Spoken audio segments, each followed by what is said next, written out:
So I've done my presentation on dragging schemes and dynamic geometry.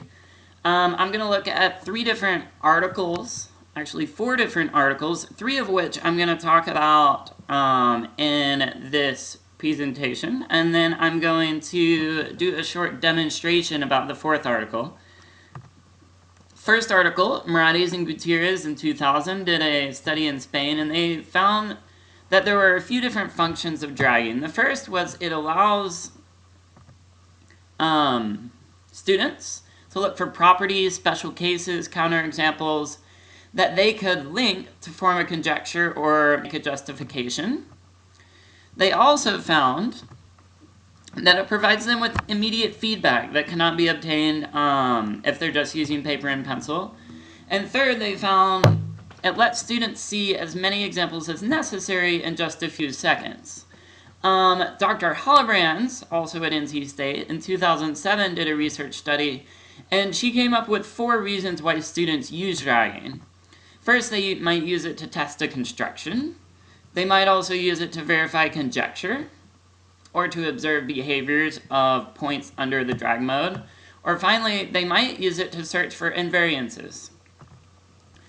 Another article, Azzarello has done a lot of research on different dragging schemes. How are students using dragging? The first one is wandering dragging. This is a student's dragging a point randomly.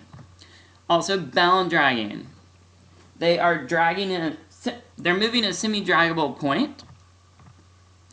Guided dragging. This is dragging the basic points of a drawing in order to keep a particular shape. Dummy locus dragging, also called maintaining dragging. We're going to look at this in just a minute. It's moving a basic point so that the drawing keeps a discovered property. Also line dragging, this is dragging a point along the line. Linked dragging, this is linking a point to an object and then moving it onto that object.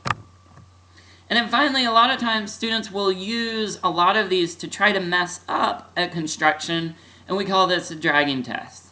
And now I'm going to do a demonstration focusing on maintaining dragging. So what I'm going to show here is an example of Baccaglini-Frank's 2010 maintaining drag scheme.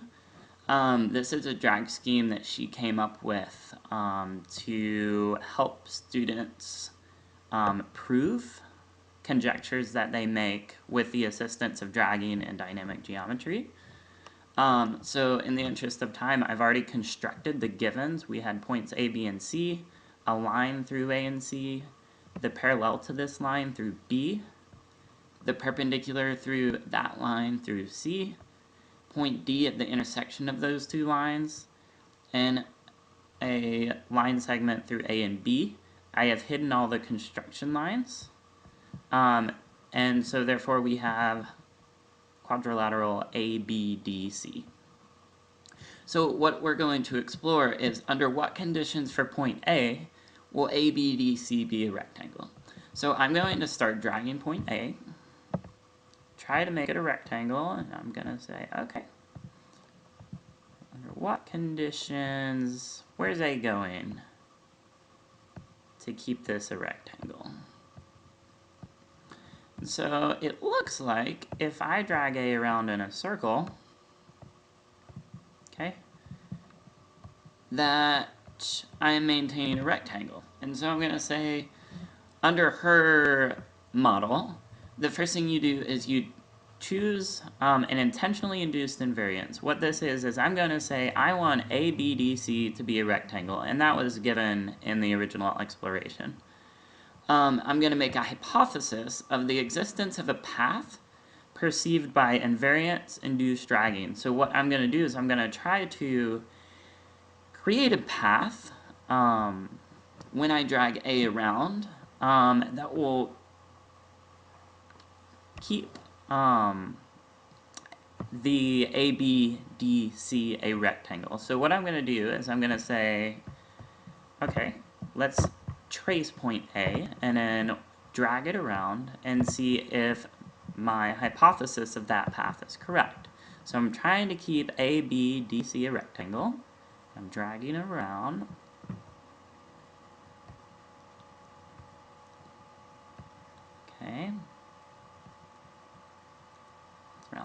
this corner.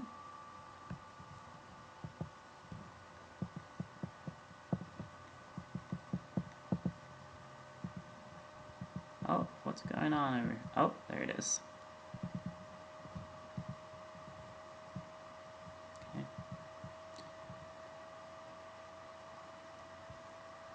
Maybe a little further out. Okay, so what I've done is I've said, okay, I bet if I drag point A around this to keep it a rectangle, that the path created by the red traces becomes a circle.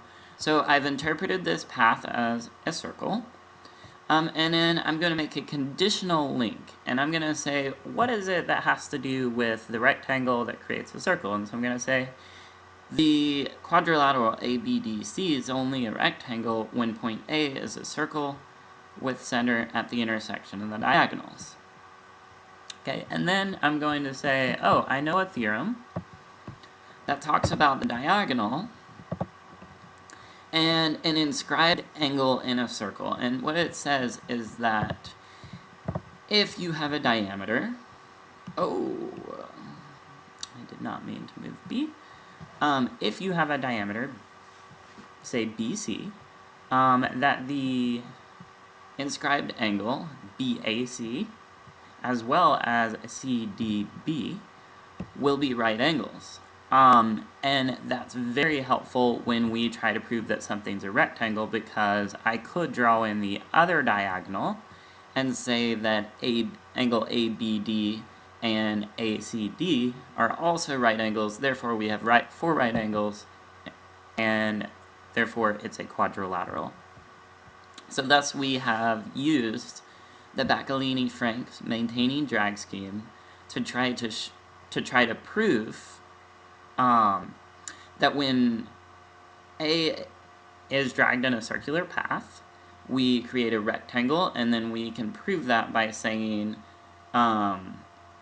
that when we have a diameter and an inscribed angle at the endpoints of that diameter, we create a right angle, and we can do that 4 times to prove that it's a rectangle.